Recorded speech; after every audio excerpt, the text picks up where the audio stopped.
Good morning, beloveds. Oh, the room behind me is kind of dark. Oh well. Um, I am still in the hotel. I've been up since 5:30 this morning, or rather, I should say, I got up at 5:30 this morning. I got my mom and my brother helped. I helped them pack the truck with all their stuff. Helped them pack. Well, I helped my mom pack. My brother didn't need help. Got them packed up, and then we went down and ate breakfast, and then they got in the truck and left. They are driving to Kansas tonight. My flight isn't until 3 o'clock, and so Mom asked if they would let me stay, and she said, "Hey, well, how about we let her check out at 1 o'clock?" So I'm like, "Cool." And then they have a shuttle to the airport, so I only have to stay in the airport from basically 1 o'clock to 1 to 3. So it gives me time to get something to eat. Because breakfast was a long time ago. So I came back to the hotel room and took a nap. um, and so I had intended to do this 30 minutes ago, but I was asleep. And now I'm awake and I'm actually facing a window. I'm looking out at there's a line of trees between this hotel and the next hotel, or whatever's on the other side of us, I don't even know, and the sky. And it was misty and cloudy this morning, but the sun has come out, so it's beautiful out there. I forgot how much I liked Kentucky. I've never actually lived in Kentucky, but it's where my mom is from, so it's beautiful. It's beautiful. And I really enjoyed yesterday. And I realized that when I travel, what I miss is my cats. I mean, I miss my husband too, but I miss my cats. I scrolled through Facebook a little bit and was looking at all the clergy with cat pictures, and yeah, I miss my cats. So at least my husband I can talk to. I texted him this morning and said, "Hey, let me know when you're up." And so we talked for about 20 minutes, and then I took a nap. So it is October 5th. And our title is I Am Important to God and Necessary to Man. And our title and our quote is, "A man indeed ought not cover his head, for as so much as he is the image and glory of God." And that is 1 Corinthians 11:7. It is easy to discredit ourselves, indulge in self-criticism, and walk through life thinking we are unimportant. But we forget one thing: God never makes a mistake. Infinite mind can only create people with a value to themselves and to the world. Not one of us is unimportant. The smallest and least heard instrument of a sympathetic or symphonic orchestra is vitally important at the time it is used. Its music gives meaning and import to the entire ensemble. The universe suffers a sense of incompleteness whenever we indulge in self-condemnation. God made us to be important channels through which his mind thinks and his love acts. Each of us has a definite and vital part to play in the whole life and love of the world, a unique and valuable contribution to the good of all let me try that line again. A unique and valuable contribution to the good of all seeks to express through us, and as we know this, we become valuable expressions of life. I am God.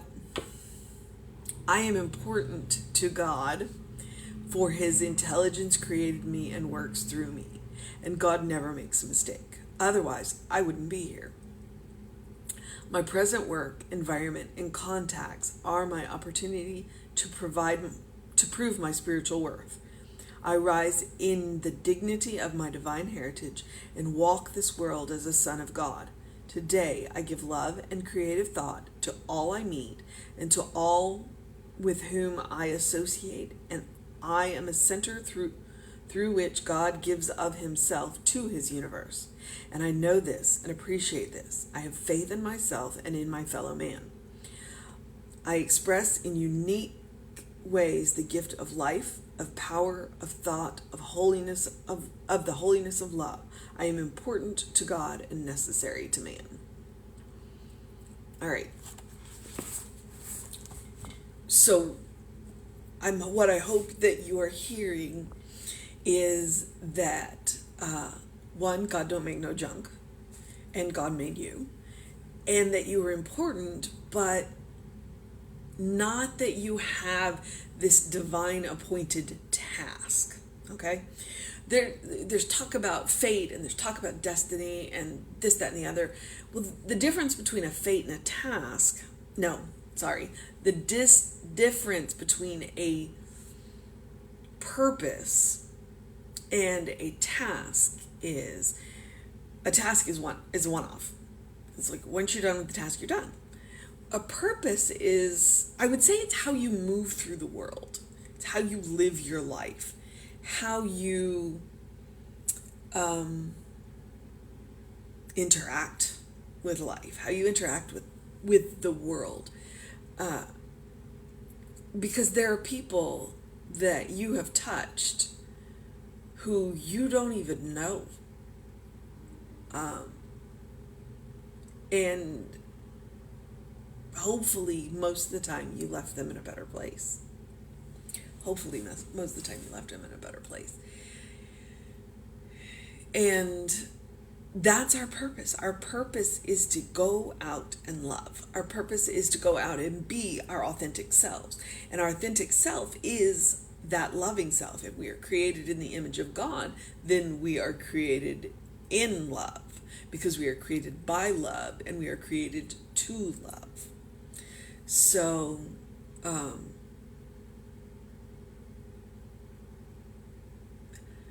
all those random acts of kindness that we do, that's our purpose, because that's who we really are. We are those random acts of kindness. We are that kindness to a stranger.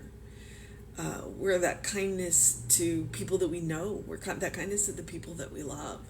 I truly believe that's who we are, at the very core of ourselves. Now, a lot of us have forgotten who we are. And at some point, almost all of us forget who we are. Even Jesus had that moment in the garden. You know, he's just like, I can't do this. Well,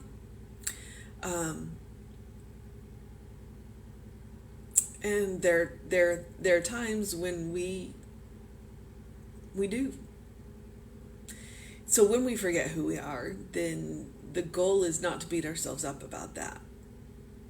The goal is just to go back to being who we are. So, and I'm going to start gender neutraling these words. So I'm going to change the title. I am important to God and necessary to humanity. And the Bible quote says, "For man indeed ought not cover his head." Well, I think that people indeed ought not cover their head, for so much as they are the image and glory of God. So that's 1 Corinthians 11:7. It is easy to discredit ourselves, indulge in self-criticism, and walk through life thinking we are unimportant. Well, but we forget one thing. God never makes a mistake. There's nothing outside of God. And God doesn't make mistakes. We make mistakes all the time. We do. That's free will. That is free will. We do the best we can with what we know. And when we know better, we do better. So, but God doesn't make a mistake.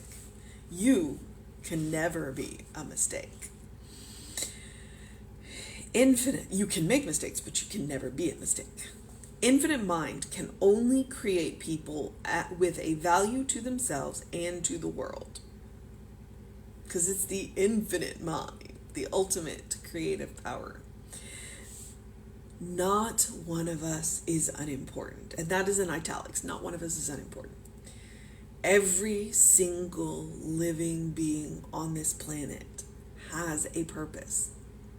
Not a task, not something that they have to accomplish, not some grand destiny. They have a purpose, and their purpose is to be authentically themselves and to express and be love, because that's what God is. So we're here to be that image of God, that loving image, that kind image, that happy image, that joyful image, that harmonious image, that peaceful image. And we can be any and all of those things at any time. The smallest and least heard instrument of a symphonic orchestra is vitally important at the time it's used. That's kind of smacks of Grand Destiny.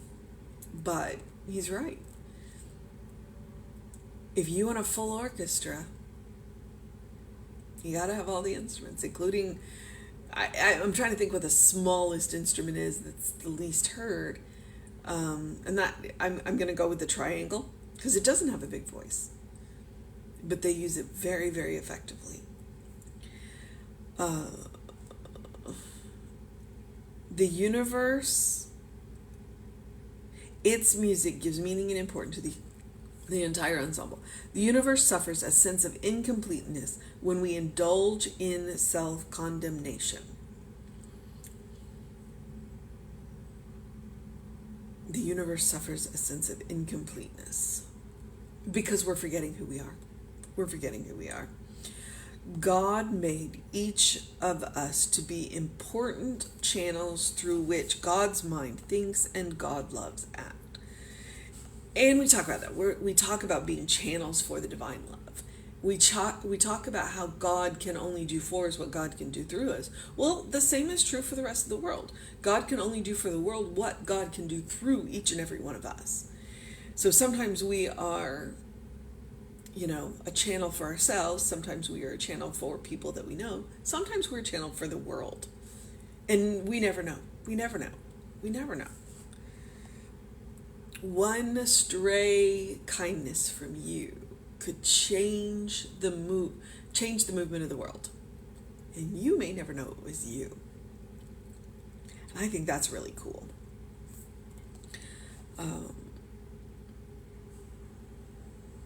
Each of us has a definite and vital part to play in the whole life and love of this world.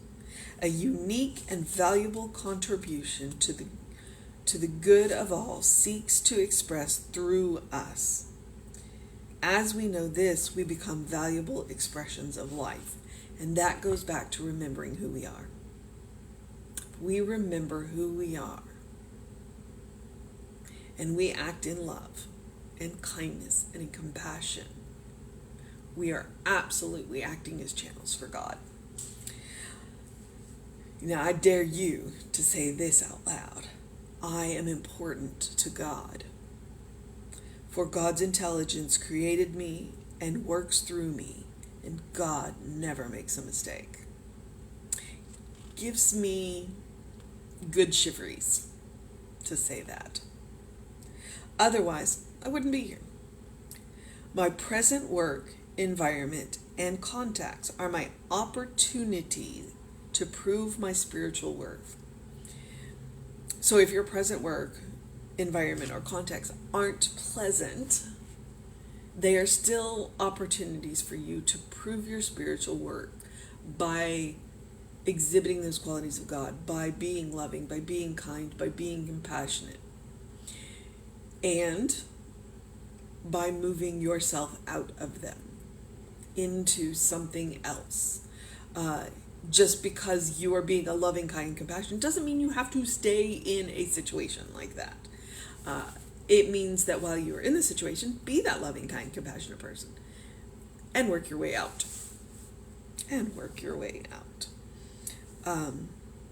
I rise in the dignity of my divine heritage and walk this world as a child of God.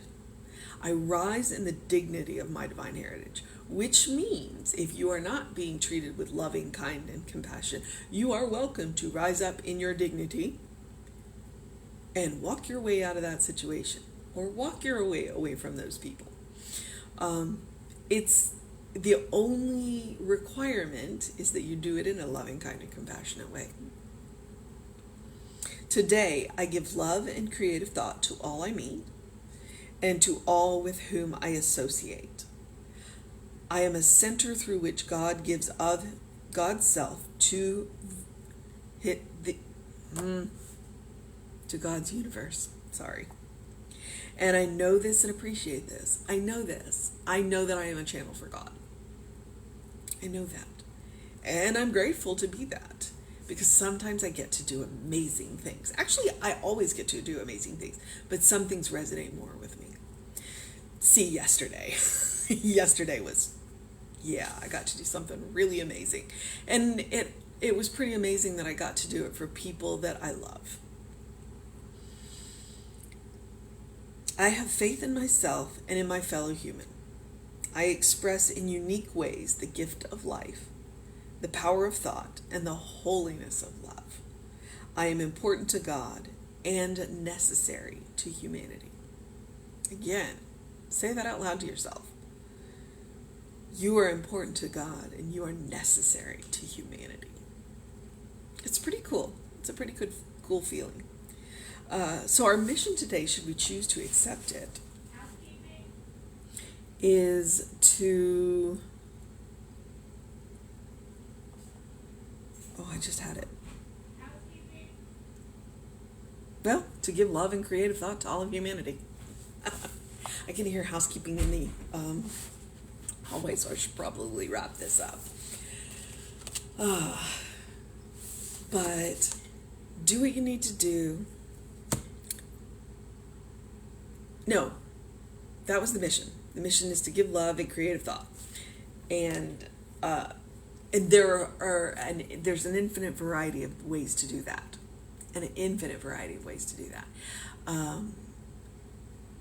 And then I would say, do something loving for yourself, do something kind for yourself, do something compassionate for yourself. Whatever that looks like. Today, for me, it was to get up, get my family packed up and ready, and then go take a nap. So it was a small thing.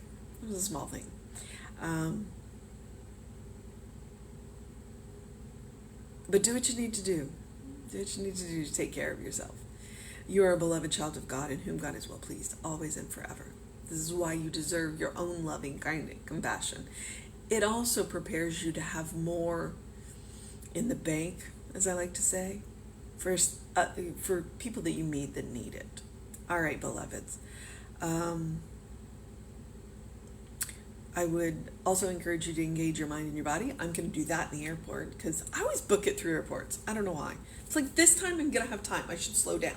There's a store in the airport called the Kentucky Bourbon Trail. So I definitely want to find that and check that out. And I will have time. So engage your mind and your body. Drink plenty of water. Open the windows of your soul. Allow the breath of heaven to remind you live in heaven right here, right now. I'm also going to stand up right here, which is going to make for an awkward shot, but I'm going to show you outside. One of the trees has a little bit of color on it. So, and awkward shot. And check it out.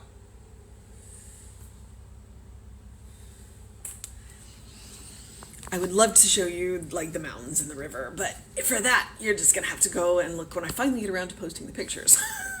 So, which I might do in a minute. You never know. Take care of yourself.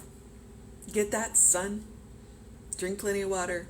Know that you are loved. Know that you are loved. And know that Reverend David will be on around 5 p.m. with you.